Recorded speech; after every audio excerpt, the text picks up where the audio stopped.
On Christmas morning, it had always been a time of peace and contemplation for me. However, that year it felt more like a stage performance, a poorly rehearsed play taking place within my own living room. The fire in the hearth created a cozy amber glow over the intricately decorated space, which Mira had insisted on holiday-proofing.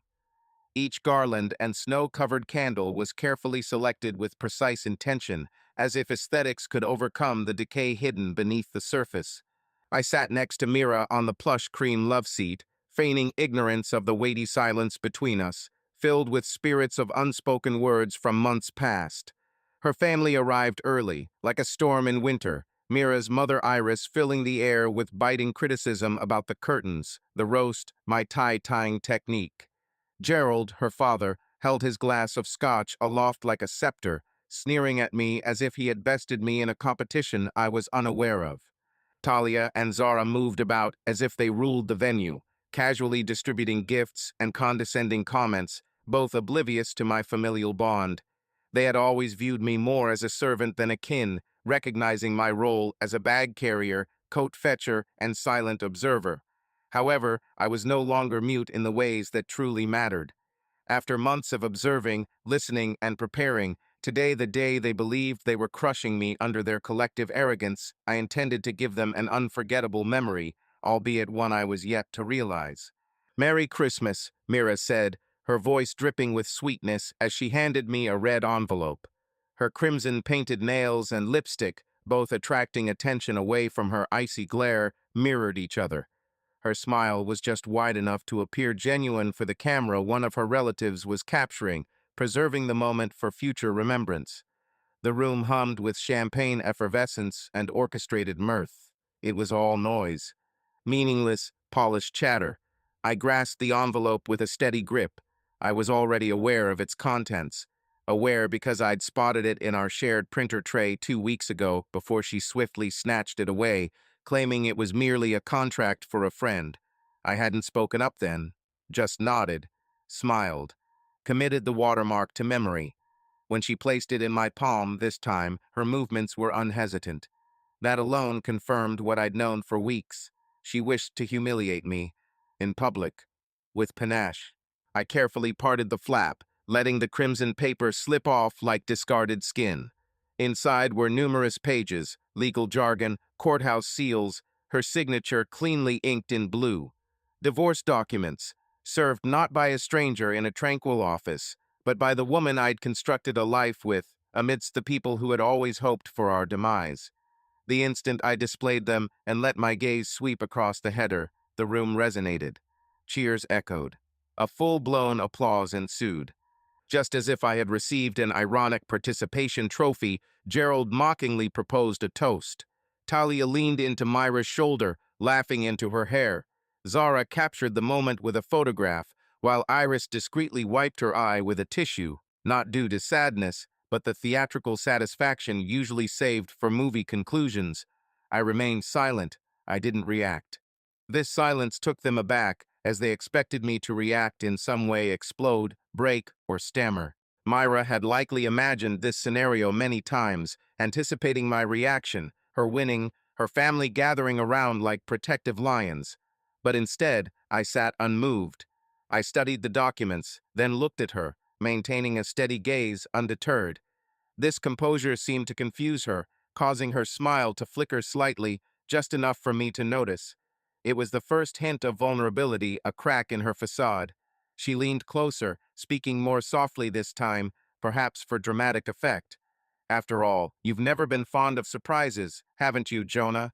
I offered her a subtle smile, the type that doesn't touch the eyes, the kind suggesting I recognize your game and will no longer participate.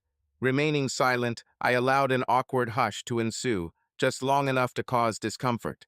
You see, individuals like Mira are invigorated by spectacle. However, silence seems to unnerve them. The relatives fidgeted in their seats. The camera phone wavered slightly. Even Gerald chuckled softly into a puzzled throat clear. They were oblivious to the preparations I had been making, unaware of the man I transformed into when pushed beyond my limits. For years, I had believed that being good meant being compliant. that a man should preserve tranquility even if it cost him personally. Yet, peace without self-respect is simply capitulation, and I had surrendered too much for far too long. I neatly arranged the documents and returned them to their envelope. I surveyed the room, making brief eye contact with each person who had applauded when I was handed that red envelope, as if it were a prize. I wished for them to recall this instance, not due to their victory, but because they were on the verge of losing something far more significant. "Thank you," I said, my voice calm and articulate after a long pause. "It's considerate." Mira cocked her head slightly. "You're retaining this," I hinted. Her gaze lingered on me as I leaned back, my whisper barely audible for her ears alone. "You should have questioned why." For an instant, a fleeting moment, I saw it the uncertainty in her eyes. She wasn't aware of what I was referring to just then, but she would be. They all would. I cast a glance at the tree, its lights softly blinking like a countdown timer. Everything had been meticulously wrapped, or so they believed. However, there remained one present under the tree, white with gold trim, small and heavy, concealed under the lowest branch, camouflaged enough to be missed. It wasn't jewelry, it wasn't apologies. It was the truth, carefully packaged in a bow, and I eagerly awaited to witness her unwrapping it. Talia lifted his glass as if to christen a yacht, declaring, "To new beginnings." Scotch slopped slightly over the edge. His voice echoed with self-satisfaction and arrogance, typically exhibited by those who've yet to face a true challenge. Amidst the room, laughter resurfaced, this time louder, less restrained. They believed the act had ended with my silent surrender, that the play was over. Talia tapped his glass against Mira's flute, leaning in with a conspiratorial wink. Mira resumed filming on her phone, gleeful, aiming to capture my stunned or distraught expression. I denied her the opportunity. I remained still. The bubbles in my champagne glass continued to ascend, undisturbed. My fingers held firmly around the stem, calm and unwavering. I simply watched them, allowing them to enjoy their spectacle. Mira slightly leaned towards me, her body loose, her face smug, suggesting she held an advantage. "Didn't you, Jonah, despise surprises?" she asked lightly, her tone playfully malicious, as if it were a well-rehearsed punchline. The room echoed with agreement, as if we were all complicit in the joke. Yet I didn't join them in laughter. Not out of anger or sadness, but because I was certain. I knew precisely what this was: a collective execution, a public embarrassment. They desired a scene, a breakdown, an outburst, something they could use as proof. "Look, that's why she left him." However, I refused to oblige them. Because I'm not the kind of man who creates scenes. I concoct strategies. I had witnessed this performance before. Not the identical one, but the underlying motifs were familiar: the secretive discussions behind closed doors, the hushed tones barely audible, the lingering glances, and then the grand unveiling, adorned with baubles and china. Unbeknownst to them, while they were rehearsing their small act of treachery, I had been penning my own script for months. Patience is a form of power often overlooked. Many mistake tranquility for weakness. However, pressure accumulates in quietude, and when it eventually bursts forth, it does so with intent. So I raised my glass not to toast, but to observe. My reflection gazed back from the champagne's surface, a man in a clean white shirt, charcoal sweater, well-groomed beard, calm, undisturbed. For I had already reconciled myself with what was transpiring. They believed this was the peak, the pinnacle. They were unaware that they were still in the first act. I took a leisurely sip and faced Gerald, their self-proclaimed ruler of the moment. "Your speech is quite captivating," I said, maintaining composure. "Have you ever considered a career in theater?" he chuckled, assuming my words were jesting. "No need. Life is more dramatic." Talia giggled and Mira concurred. "Oh, Jonah, come on. Stop being so gloomy. Let's keep things casual." The sarcasm in her tone seemed to ooze from her words, as if she thought she was showing mercy by offering me an escape under a veil of silence. I fixed my gaze on her for a long moment, allowing the intensity of my stare to make her uncomfortable. "You're correct," I said after a while. "Let's keep things casual." Mira blinked subtly then, but it was the first indication she had begun to question the situation. You should know, I continued, softening my tone slightly. Christmas is about generosity, surprises. It shows who you truly are by what you give. I glanced back at the fireplace where the camera still blinked, still recording. What you give says a lot about who you are, I repeated, as if on cue. Zara sighed from afar. Let him talk, Gerald said, not due to sympathy but amusement. He still thought I was losing it. Let the man speak. He was contemplating that he had finally broken him, and that was precisely what I intended. Mira playfully crossed, then uncrossed her legs. Her fingers lightly tapped against the rim of her champagne glass, as if she were pondering. It seemed like she was debating whether I was bluffing or if she had overlooked something. Spoiler, it became clear to her she had indeed. I turned my gaze toward her, maintaining a casual tone. Mira, you handed me a divorce papers filled envelope on Christmas morning in front of your entire family. Though that is indeed daring, it's not exactly refined. A few chuckles echoed, mainly from the younger relatives who thrived on drama and likely believed they had just witnessed a villain's debut on Hallmark. But then I noticed it once more, the hesitation in Mira's gaze. She recognized me. She knew that I only acted when I had a safe place to land, and I hadn't taken action yet, so she offered another smile, but this one was more forced. Indeed, Jonah, you've always leaned towards abrupt changes, I acknowledged with a nod. However, I also value context.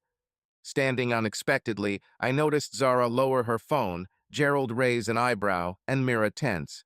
Without raising my voice or slamming anything, I set down my champagne glass on the side table and adjusted my sweater, much like a man preparing for a significant presentation. There's something you all ought to be aware of, I started. This was something Mira omitted while arranging this holiday production. With no notes or papers in hand, I stood with an air of certainty. You see, when someone attempts to end a marriage in such a way, it often indicates they believe they've already prevailed. They think they've meticulously planned everything, that the timing is theirs to manipulate. Mira echoed my stance, attempting to laugh it off. Jonah, stop. Don't do this here. Why now? I inquired, still avoiding eye contact with her. You chose the moment, the location, the spectators. Gerald's tone grew ominous. Turning to him, I inquired, what seems to be the occasion here? He replied, I brought something to this gathering that isn't empty-handed. Mira's eyes instantly brightened. Reaching beneath the tree, I picked up an overlooked small gift box, adorned with a white and gold ribbon. Holding it aloft, I said, this is for you. The room grew quiet. Laughter ceased, replaced by the sound of champagne fizzing in silence. Merry Christmas, Mira, I added with a smile. I have something for you as well, I continued, maintaining an even tone, despite my recent surprise at being ambushed in my own home. Mira's eyebrows slightly arched, revealing a hint of amusement. She leaned back, mirroring the stance of a seasoned Lena poker player who believes they've already secured their win and wishes to see their opponent bluff. Really? She asked, feigning surprise in her voice, with an air of sweetness that she had recently donned like a new fragrance. My sister chuckled blatantly, no longer concealing her amusement. Gerald, engrossed in his scotch, displayed indifference towards whatever desperate attempts he perceived from me. However, Mira continued to observe me attentively, understanding that I bestow gifts sparingly. After all, her recent actions warranted such thoughtfulness. I moved deliberately towards the tree. The laughter had morphed into whispers, dying out to the rhythmic sound of the fire dancing with the logs. The room, brimming with smugness and noise moments ago, now hung in anticipation, part bewildered. Even the young cousins, who were engrossed in scrolling or texting, momentarily ceased their activities to watch. I stooped down and retrieved the box that had been patiently waiting under the lower branch, nestled beside a silver-wrapped present from Iris. It wasn't voluminous, but it was substantial, deliberate, heavy with intention, adorned in white with gold accents, a neat little square, sharp corners, a satin ribbon tied not out of affection, but with precision. I retraced my steps towards Mira, cradling the box as if it were weightless. Yet within its depths lay more than any present she could have envisioned. She extended her hand casually, yet I detected a quiver in her digits as I handed over the box. A change slight, but perceptible. Her gaze lingered on it longer than intended, scrutinizing it. Perhaps she presumed it was jewelry. That's what her siblings would have assumed. An ill-conceived olive branch, a diamond apology, a feeble attempt to reconsider. Maybe she thought I was attempting to salvage my reputation, to lessen the impact of her recent blow. I observed as her fingers moved slowly. She undid the ribbon as if it were sacred, her skilled hands suddenly uncertain. The box popped open with the quietest creak. First came the tissue paper, then the hidden object beneath. Her eyebrows furrowed in puzzlement. It wasn't a necklace or a ring or even a message of pardon. A nondescript, black USB drive and a folded document bearing a notary seal lay before her. She extracted the paper with one hand while holding the drive in the other, altering her stance. No longer exuding smugness or triumph, but instead petrified by the apprehension that accompanies opening something unwanted. The notary seal glimmered subtly under the overhead light as she unrolled the sheet. She cocked her head, her lips parting to utter a question, yet silence prevailed. I remained silent. She perused the document. Her gaze traversed the text, her mouth moving slightly as she read line by line, word by word. I remained patient. It wouldn't take long. Merely a few seconds until she reached the crucial part, and there it was. Her jaw clenched. Her breath hitched. "Jonah, what is this?" Her voice trembled slightly. I moved nearer, close enough for her to hear me clearly, but not so close as to be intimate. "Continue reading," I said. Fear morphed. The room's energy constricted, resembling a string gradually being wound up. The chatter ceased around us. Iris cast a sideways glance with narrowed eyes. Gerald straightened, while Zara and Talia leaned forward, akin to spectators anticipating a surprising climax in a familiar storyline. Myra's grip tightened on the paper, her pulse evident at her throat, as her lips moved swiftly, reading, rereading, seeking understanding from the contents. The silence grew tense and elongated until it shattered with three words. "You can't. This isn't legal." Her voice grew sharper, louder, piercing through the background noise and capturing everyone's undivided attention. I remained unfazed. "On the contrary," I replied serenely, "it is." She stared at me as if I had just confessed a crime in the midst of a sacred gathering. "You forged this," she whispered venomously. "You had to." "No," I corrected gently, moving towards the page's bottom. Her hand trembled as she glanced at the paper again. "This isn't something I signed," she challenged. "You did," was my response, "but you didn't take time to read what you were signing." Her eyes widened and fear surfaced behind them, a recognition that she had been deceived. For months, I had allowed her to believe she was the one in control, made her think I was preoccupied, weak-willed, tamed. But I was none of those things. I was ready. "What exactly did I sign?" Mira asked, now panting slightly. I leaned closer, my voice hushed. "A deed of transfer. Of the house. The vehicles. The joint bank accounts." Myra's lips parted, but no words followed. She looked like a woman who had been given a live grenade instead of a decorative snow globe. I turned away, letting everyone see the document in my hand. For those interested, this is a legally binding instrument that Mira knowingly signed. It gives me full control over our shared assets. The decision became effective today, causing silence for a moment. "Merry Christmas," I said, prompting audible gasps. Some mumbled expletives were heard from the corner. Iris half stood, her wine glass quivering in her hand. Gerald frowned at Mira as if she had sullied his reputation. Zara's mouth hung agape. Talia appeared startled, like water had been poured over her back. Mira, on the other hand, remained still, gazing intently at the paper as though it might ignite in her hands. "This is a joke," she murmured after a while, but it sounded more like a wish than a certainty. "It's not," I responded, taking the USB drive delicately from her grasp. "If you'd like to comprehend what comes next, you might want to watch this." Then I turned to the TV, for the show was far from over. It was merely beginning. Mira stood rooted to the spot, the legally binding document still gripped in her hand, the festive Christmas trimmings now seeming like an extravagant stage backdrop. The vibrant red and gold, the joyful twinkles from the tree, now seemed ludicrous under the burden of what she clutched. Her hand hesitated mid-air, as if releasing the paper could rewind time and undo everything. Yet, I wasn't offering that reprieve today.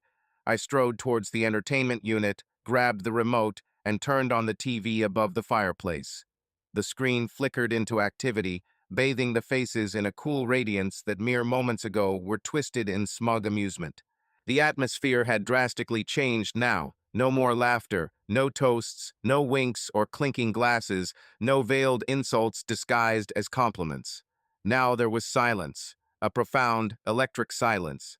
Mira remained stationary, but I could sense her thoughts colliding behind her eyes as she struggled to comprehend the situation. The document had already shattered her confidence. The USB drive was about to reinforce it. On the screen, the video commenced playing. The video, devoid of any dramatic music or suspenseful build-up, was taken from the security system Kim had installed in our shared office's conference room, which she wasn't aware I had upgraded 3 months prior. The footage was motion-activated and recorded audio, offering high-resolution visuals with timestamps and watermarks. It was stored in a cloud drive she didn't know existed. On the video, Mira could be seen opposite Kinji Morales, our accountant, unaware that she had become a key witness in an extensive case. In the clip, Kinji pushed a folder toward Mira, who took it without pause and leafed through the contents. She appeared composed, almost nonchalant, as if this were a regular occurrence. Her words were clear as a bell when she spoke. "Once Jonah signs that loan," she said, "we'll empty the account. Divide it. He won't see it coming." A wave of surprise swept through the room. Mira's sisters seemed to have witnessed a specter. One of her cousins whispered, "Can't be true." Iris was frozen, her lips slightly apart, her drink untouched. Gerald swiftly faced his daughter, his eyes narrowed with a combination of astonishment and rising anger. I didn't glance at any of them.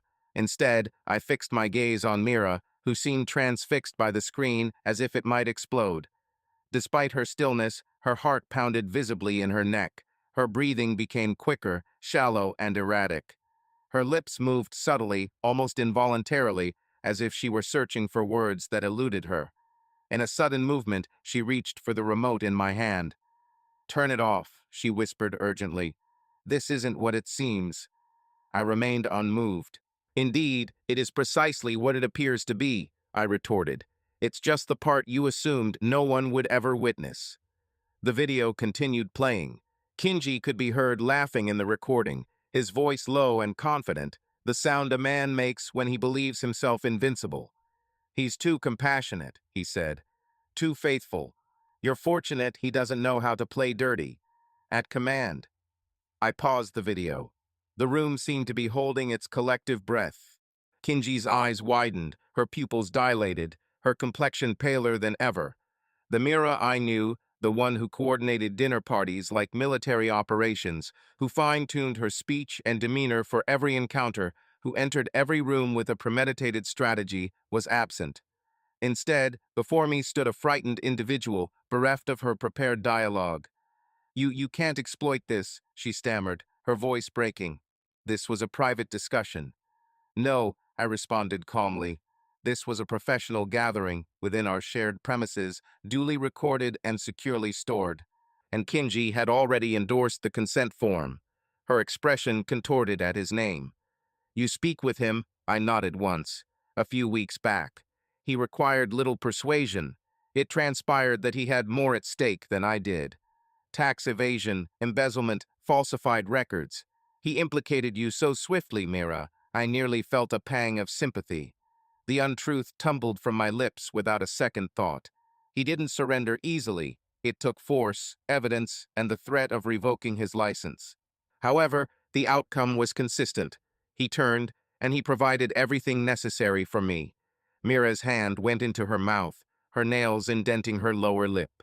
Her voice scarcely above a whisper, she asked, "Did you orchestrate all of this?" I replied, meticulously, adding, "while you were arranging your departure." Zara managed to find her words again. "Hold on." So, everything she signed was genuine? She handed over everything to you? She didn't even read it, I asked. She believed she was signing documents for a business loan clearance. Kinji falsified the initial page. I swapped it with the actual transfer, and she signed it in front of a notary.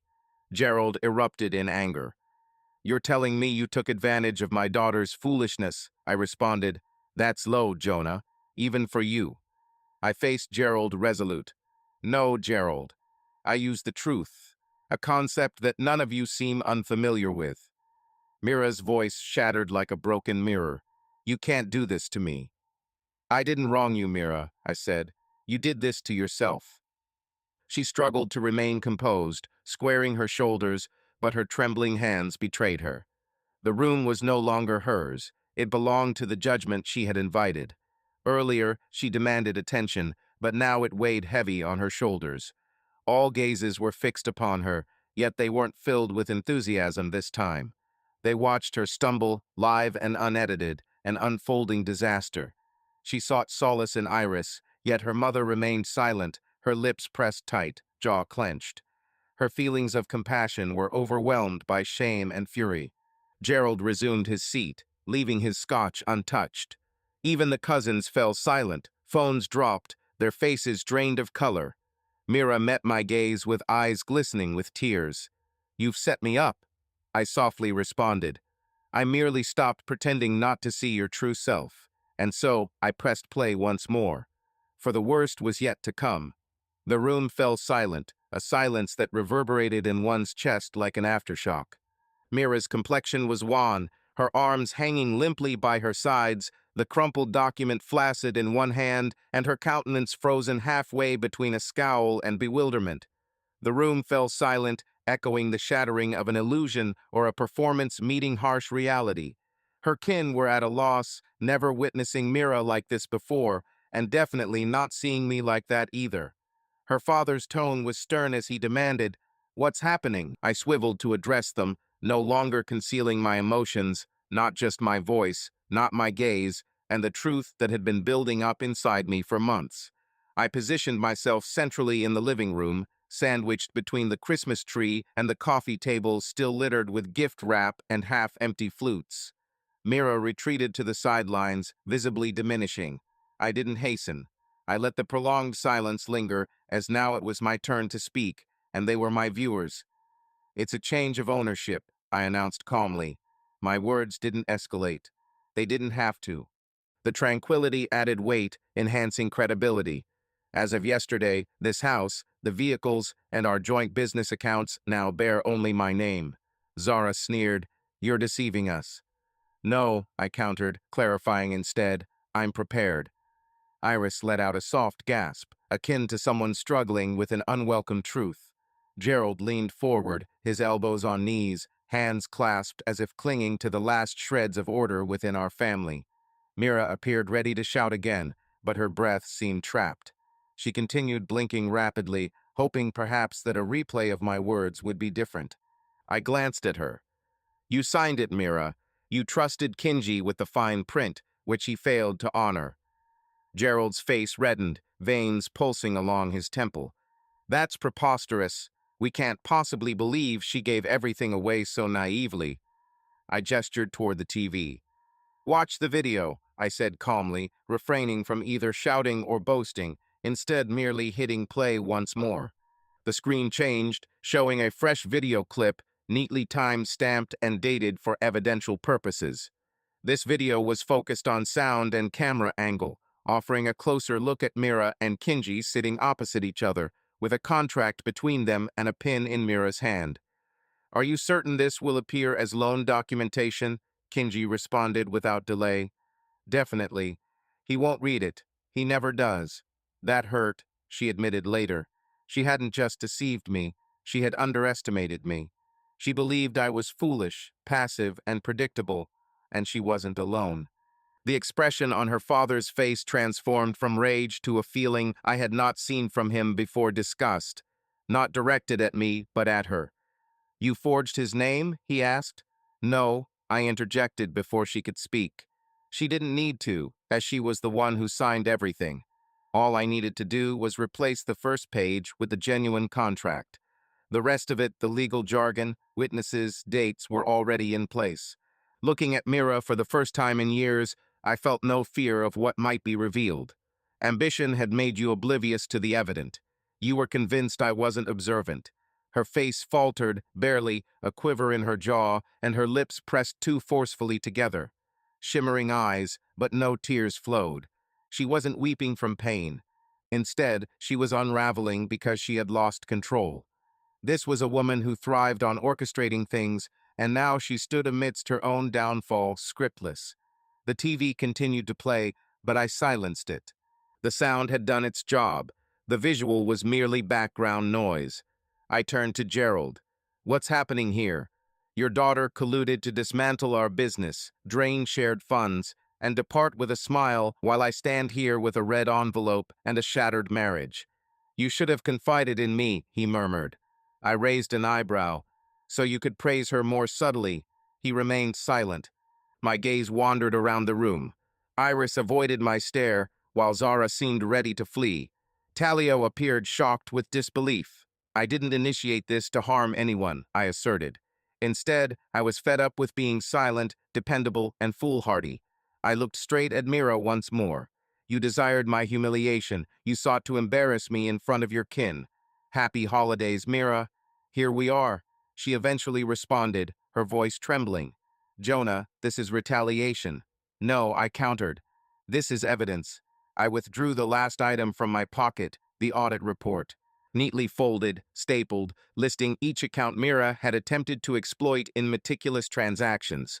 Every cent, every timestamp, every digital trace. Perhaps the room did not comprehend what they were viewing, but Mira certainly did.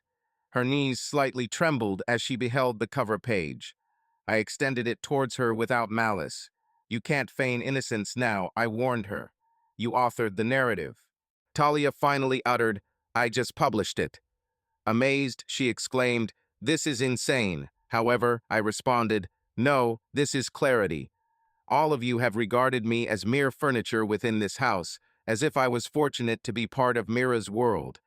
Yet it was I who was constructing the base while you all watched your own reflections in the windows." Gerald and Iris silently departed without uttering a word. One by one, the cousins made excuses, donned their coats, and vanished. No one sought the remainder of the video. No one dared. Zara seemed bewildered as she snatched her purse, merely stating, "Wow." After taking her leave like a spirit, Talia remained, her expression inscrutable for a while longer. Eventually, she too departed, leaving Mira on her own. The room resembled an empty theater following the conclusion of an act that received no applause. Mira attempted to speak once more, but I halted her with a gesture. "I'm not finished," I said. "But we are." Then I directed myself towards the hallway, since there was one more present to hand over and a final farewell to offer, and for this time I would decide my departure. I didn't stray too far, just a few strides towards the console once more, the remote still feeling warm in my grasp. The TV was now silent, its display paused on an image of Mira and Kinji in that serene office, both of them grinning as if they had solved an impossible puzzle. However, the genuine footage, the one Gerald required to view, hadn't surfaced yet. Not the part that shattered more than mere marriage vows. The segment that pierced the facade of loyalty Mira had maintained for years, particularly towards her father. I cast a glance behind me. Gerald had halted by the door, one hand on the knob, but something was keeping him there. Perhaps it was pride, perhaps curiosity, or maybe it was the growing awareness that his daughter had engineered this deception in pursuit of ambition and self-preservation rather than love. Whatever it was, I embraced it. "Hold on," I said, restoring the volume. "Take a look at this part, Gerald." Mira swiftly focused on the screen. "Jonah, it's unclear what transpired between them, but I chose not to engage. I merely pressed play. The room seemed to freeze, as if a chill had descended. On the screen, hotel security footage unfolded, undeniably clear. Mira and Kenji were seen entering the downtown Marriott. Their hands momentarily touched as they moved through the lobby. He reached for her lower back as they boarded the elevator. There was nothing overt, nothing that could be rationalized either. The timestamp verified it all. Meetings during the day, overnight stays, checkouts in the morning when I was dealing with our business matters, managing operations, approving payroll, and setting project deadlines while they were plotting to take what we had built. Silence ensued. No words were needed. Gerald's facial expression spoke volumes for me. His lips parted, closed, then parted once more, as if he was struggling to contain the emotions that threatened to escape. The room remained silent. Everyone was fully alert. Mira found herself pressed against the fireplace edge, clinging to it as if for support. Her face paled, with grayish hues creeping around the edges, losing the vivacity that once illuminated her expressions. The video continued playing. Kinji and Mira walked along the hotel hallway, laughing, carefree. Their hands were intertwined now, as if they were on holiday. Suddenly, the scene changed to night vision within the hallway, them leaving their room the next morning. Iris had her hair tied back in a casual bun and wore one of his jackets. Her mother let out a sharp gasp. This time it was genuine. Iris' pearls, those she always wore at events, shook slightly with each breath she took in shock. "Oh my God," she whispered softly. Gerald remained still. I switched off the TV again and then turned to Mira, taking my time as if there was no hurry. "You demanded a display," I responded calmly. "You portrayed me as the antagonist prior to any script being revealed. You branded me as unambitious, sluggish, dull. Yet, it wasn't me secretly infiltrating hotels while deceiving everyone openly." She was visibly shaking now, as if every fiber of her being had decided to betray her simultaneously. Gerald stepped forward. "You disgraced this family," he said venomously, a tone usually reserved for me. "In front of all. In front of clients. Friends. We financed your affair with our business." Mira tried to speak, but only a shuddered breath emerged.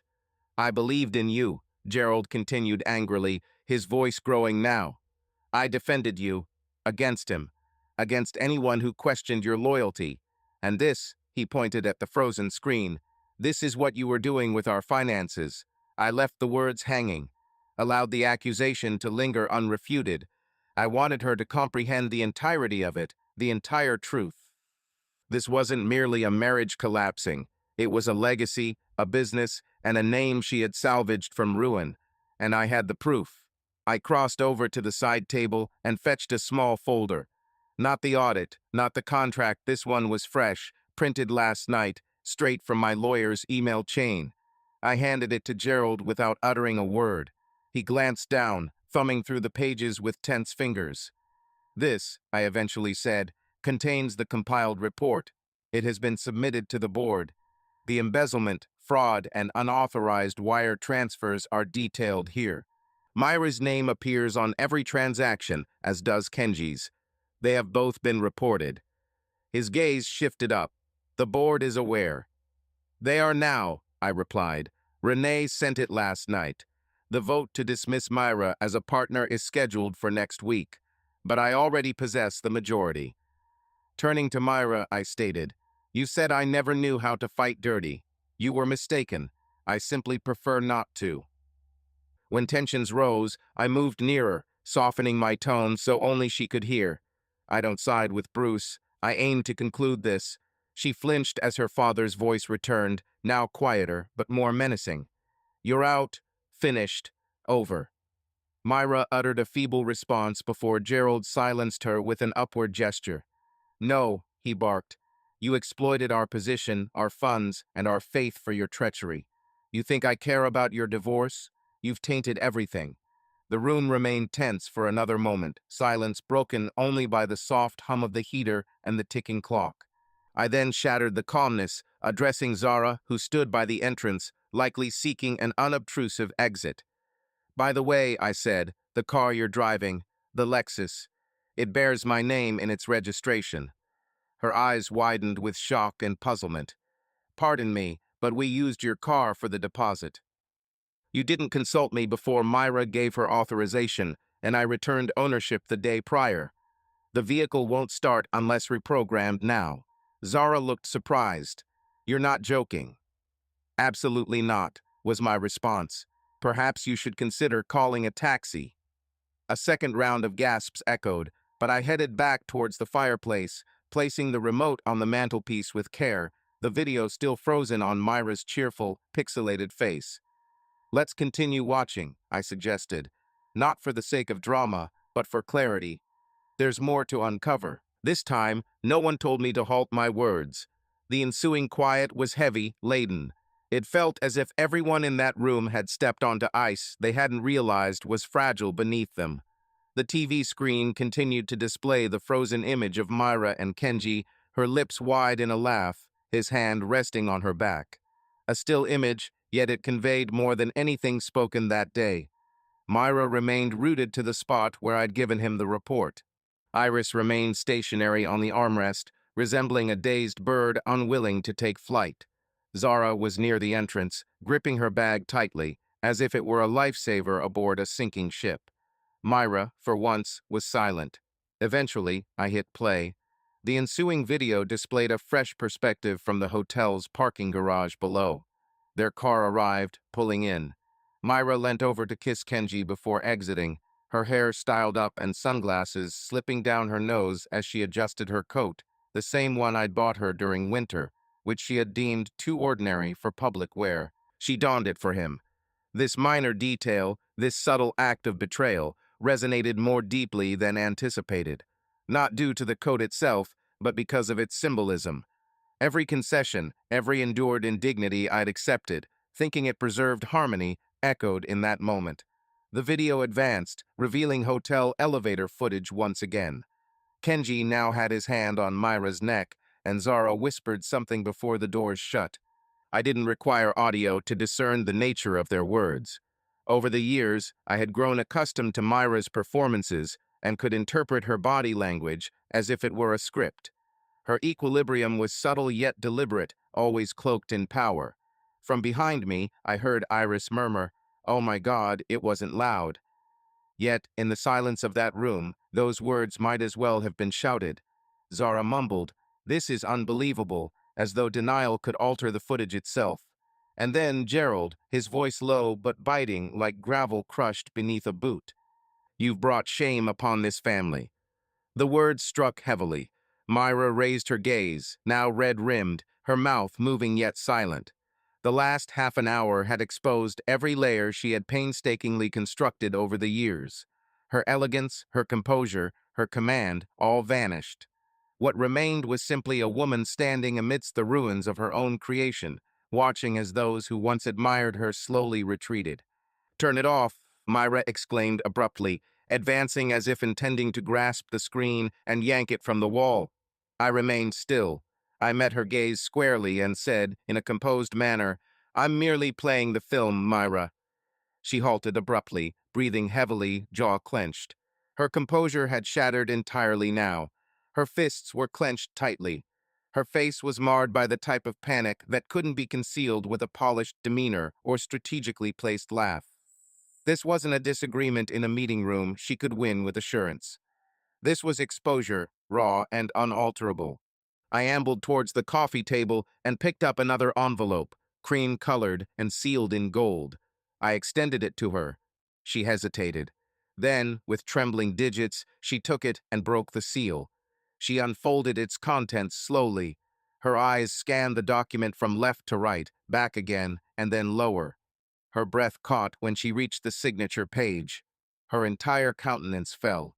"I've already submitted our counterclaim," I mentioned preemptively. "Filed 2 days prior. Reasons include adultery, fraud, breach of fiduciary duty." Myra's mouth gaped open but remained silent. The paper now quivered in her grasp. This will destroy me." "No," I responded. "This will shape you. The destruction aspect, that was all you." Behind her, the grounds kept his expression impassive, a mix of rage and shame. He didn't utter a word, offer defense or support. Instead, he merely gazed at the document as if it verified everything he had been reluctant to accept. "We constructed this business together," she protested, her voice cracking. "I aided you, and then you betrayed me behind my back." I countered. "You exploited trust. You viewed my silence as weakness. You believed I was too slow, passive, merciful not to retaliate. You were mistaken.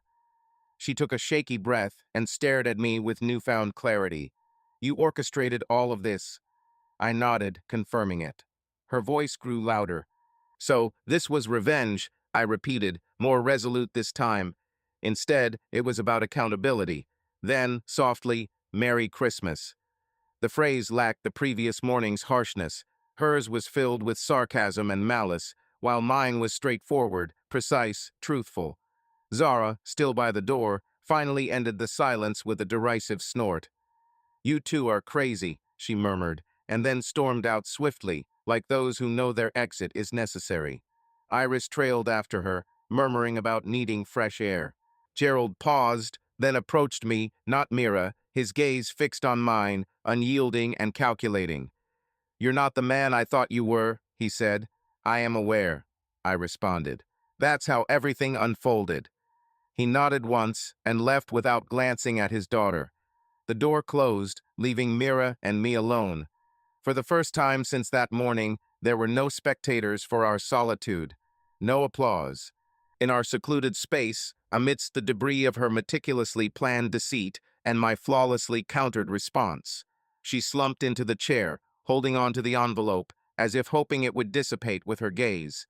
I didn't experience elation or victory. I felt liberated, for this wasn't retaliation. It was a demonstration of resilience and backbone, strategy born in quiet moments, a verdict wrapped in paper and delivered in truth. I retrieved my coat, which I had already prepared. There was no more to discuss. The tempest had arrived. The truth had detonated, and I was calmly departing unscathed. I didn't bang the door shut. I didn't scream, didn't toss anything, didn't trample up the stairs like a child throwing a tantrum. That wasn't my manner, and definitely not now, not after everything. No, I leisurely advanced towards the hallway closet, moving as someone does when they have accepted a storm that has already passed. Each step felt like discarding a burden I didn't know I carried. For years, I endured, kept quiet, tried to maintain something Mira was undermining from within. With each tap of my heels on the polished wooden floor, I left all that behind. From the closet, I retrieved the overnight bag I'd packed days earlier, hidden among winter coats and an old vacuum cleaner, zipped and ready. Mira had been oblivious to it, as she often was about me, until I forced her attention. The floor creaked as she rose from her chair, moving slowly and disoriented. "Where are you going?" she asked, her voice hoarse, frayed at the edges. I turned to face her. The bag strap rested on my shoulder. She seemed smaller then, not in stature, but in essence.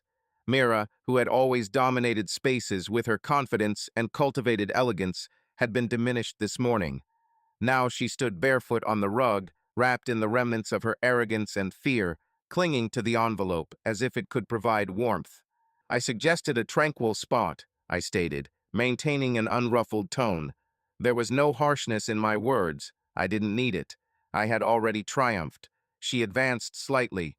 "Are you genuinely departing?" I inquired, indicating the living room with a slight nod. "I can scarcely believe you'd do this," she retorted, but the strength in her response had dissipated. It was as if she was attempting to construct a barrier with wet sand. "You presumed me feeble," I commented casually. "You assumed I wouldn't resist. That was your error." She sneered, grasping for some means to alter this situation. "Do you think this act makes me virtuous?" I countered. "No," I replied. "It grants me liberty."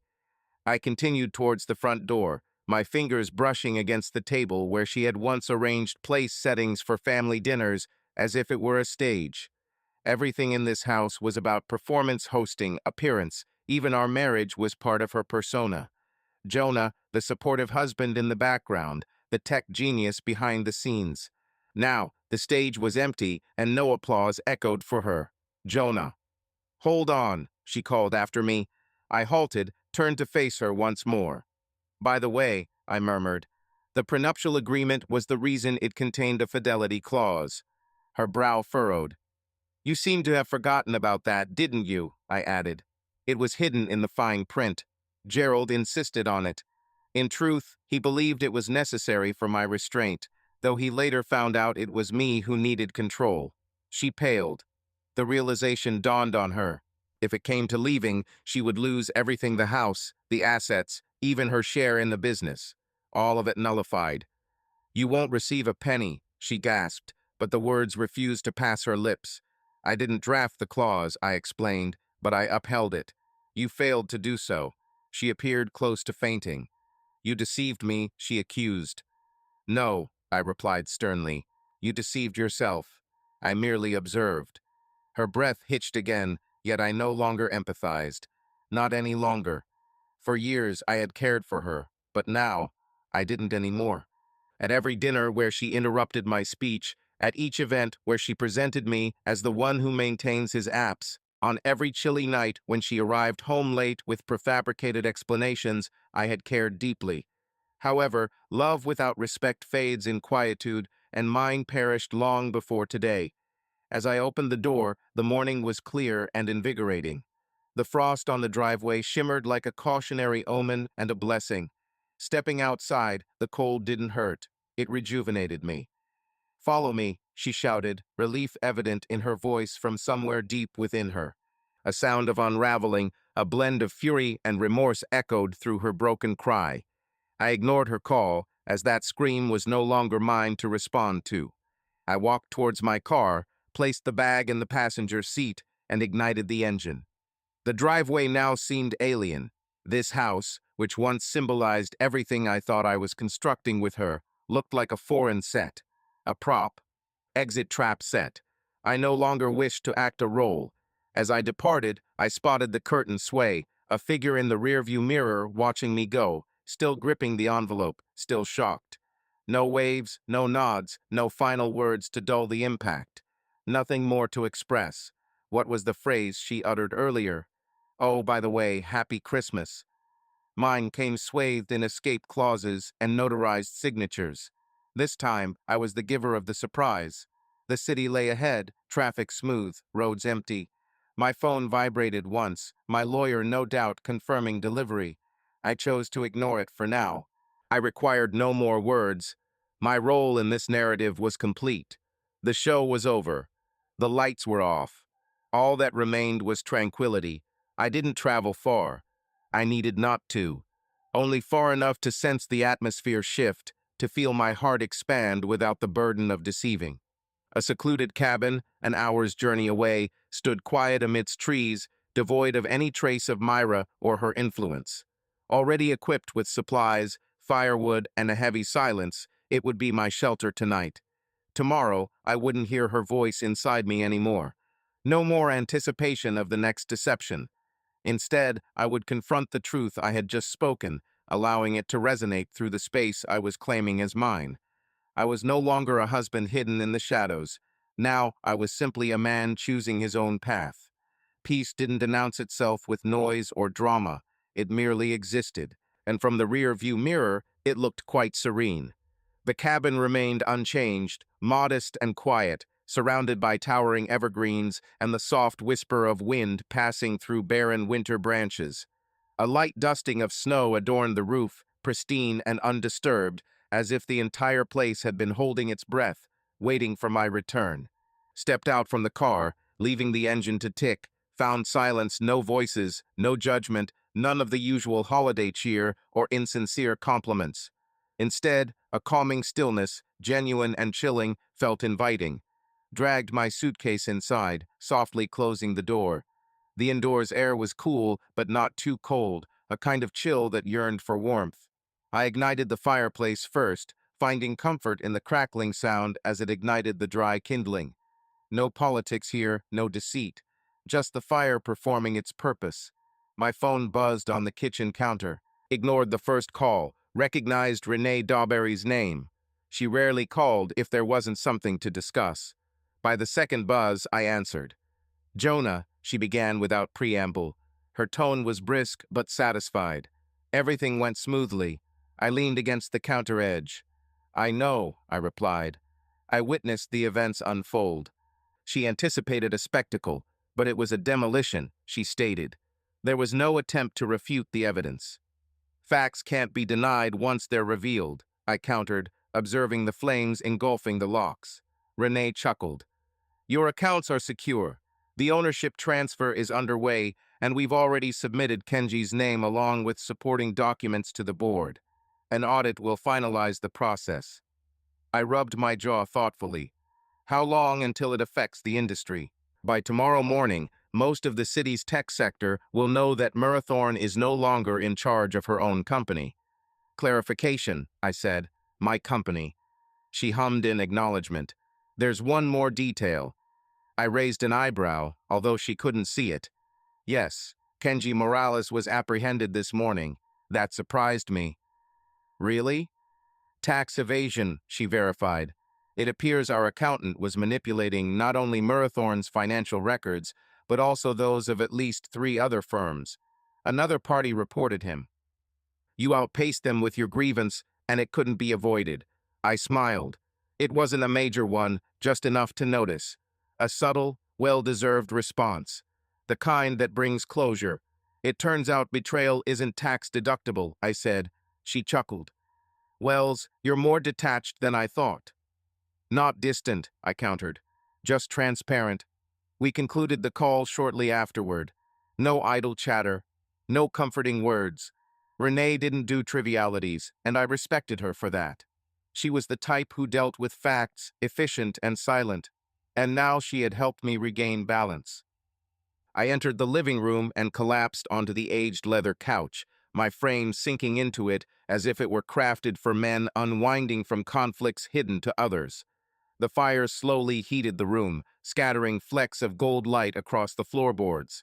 I removed my shoes, reclined my head, and gazed at the wooden rafters above. Mira was many things brilliant, attractive, overly ambitious. But she's gone now. Somehow, she overlooked the distinction between constructing something original and merely ascending upon someone else's base. She didn't just infidel, she aimed to expunge me, tried to eliminate my influence from the life we built collectively so she could supersede it with her own mark, as if I had never mattered. However, she overlooked the fundamental rule of any game based on deception. The house always prevails. I was the house. I covered the expenses. I drafted the blueprints. I signed every crucial agreement that landed us those contracts, initially my agreements. I toiled through sleepless nights resolving issues while she posed for photographs and delivered keynote speeches at conferences we only attended because of our system's efficiency, a system that I nurtured. I was the unsung hero of her limelight. But unseen entities can haunt when provoked. I retrieved my laptop, opened it, and accessed the secure drive. There were still loose ends to tie up, clients to inform, partners to update. I wasn't about to destroy everything. This wasn't total destruction. It was trimming. Precise and indispensable. I will reconstruct the company with a more acute focus. No more joint leadership. No more ambiguous boundaries. Only outcomes matter. After 30 minutes of composing emails and sending documents to my assistant, I closed the laptop and leaned back. The fire had largely consumed the first phase. I initiated another one, enjoying the quiet sizzle and pop, feeling it push away the cold air bit by bit. My phone buzzed again, but this time I chose to disregard it. No part of me desired to hear Myra's voice tonight, or perhaps ever again. She would attempt to manipulate the narrative. I was aware of that. She'd call her friends, tell them I had cornered her, twisted the story. But the evidence didn't deceive. The signatures were hers. The timing was hers. I merely hastened the conclusion she herself had already initiated. I moved to the kitchen, poured myself a drink, bourbon, straight, and stood by the window. In the cold outside, soft snowflakes drifted under moonlight, undisturbed by the noise and discord I left behind a few hours prior. No more harsh words or broken dreams stared back at me. Just the wind whispering, snow falling, and a silence that demanded nothing from me. Raising my glass in an unspoken toast, I was drinking to no one, not for vengeance, nor to a spectator. A solitary man and raw truth were all that remained. I'd always been the silent type. I thought love meant sacrificing pride. However, what I discovered was that tranquility isn't something bestowed upon you. It is built. Purposefully, without regrets. And if someone endangers it, one must stand firm and walk away, even from everything once perceived as home. I savored my drink, feeling the burn in my chest, and for the first time allowed myself to smile. I required no applause, no apology, nor closure from Mira. What I sought was already within reach once more. Tomorrow I would rise in this cabin, brew coffee, and resume reconstruction, not from ground zero, but from reality itself. Reality has a knack for enduring through tumult. On that night, snow fell softly and gently, covering the cabin's rooftop and tree branches, as if the sky were laying a clean cover over everything. I refrained from switching on the TV, disregarded the news updates, ignored my phone, which lay abandoned and silent on the kitchen counter. For the first time in years, I didn't feel the urge to respond. There was no immediate crisis to handle, nothing broken to mend, nothing to assert.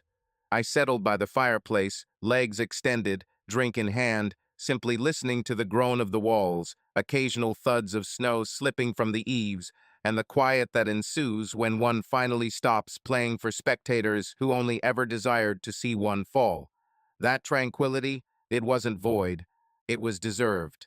Beyond, life continued its course, messages were dispatched, conversations ensued. Mira struggled to retain remnants of her reputation, her network, her authority. The board convened without her. The tale would circulate, refined in some quarters, malicious in others. The woman who aimed to stage a public crucifixion became the focus of a more subtle and all-encompassing one. Yet none of it was mine anymore. Within this cabin, there was no criticism, no coercion, no acclaim or deceit, merely breath, merely heat, merely the man I remained beneath layers they sought to conceal me under. I stood and unlocked the back door, venturing onto the modest wooden balcony. The air bit with cold, yet invigorated. The snow cracked under my feet, but I paid no heed. Skyward, expansive vistas reigned, devoid of urban glimmer, noise, merely a canvas of stars overseeing everything. I drew in a deep breath, permitting the chill to fill me, then gradually released it. I no longer harbor anger towards Mira. Instead, my thoughts are clear. She didn't annihilate me. Rather, she unveiled herself. My response wasn't rage, but strategy. This aspect often goes unnoticed. The calm, composed men don't react with a roar when hurt. They analyze, learn, and then act decisively. She served me divorce papers. I imposed consequences. There is a distinction between pain and justice. What I did was not vengeance, it was redefinition. I modified the script she tried to give me and completed it before she realized the story was ending. Now, there was no one left to disturb me. No voices drowned out mine. I found myself alone, yet not lonely. That was the difference. I returned to my solace, warmed my hands by the fire, and smiled to myself contentedly. A genuine smile, unlike the ones at business meetings or family gatherings, or when Mira made her public digs. This smile belonged to me, small, firm, unapologetic. This specific time, this instant, belonged to me entirely without concessions or playing a secondary part. I was the main character, visible at last, acknowledged even by the person in the reflection. Guess what? It suits me well.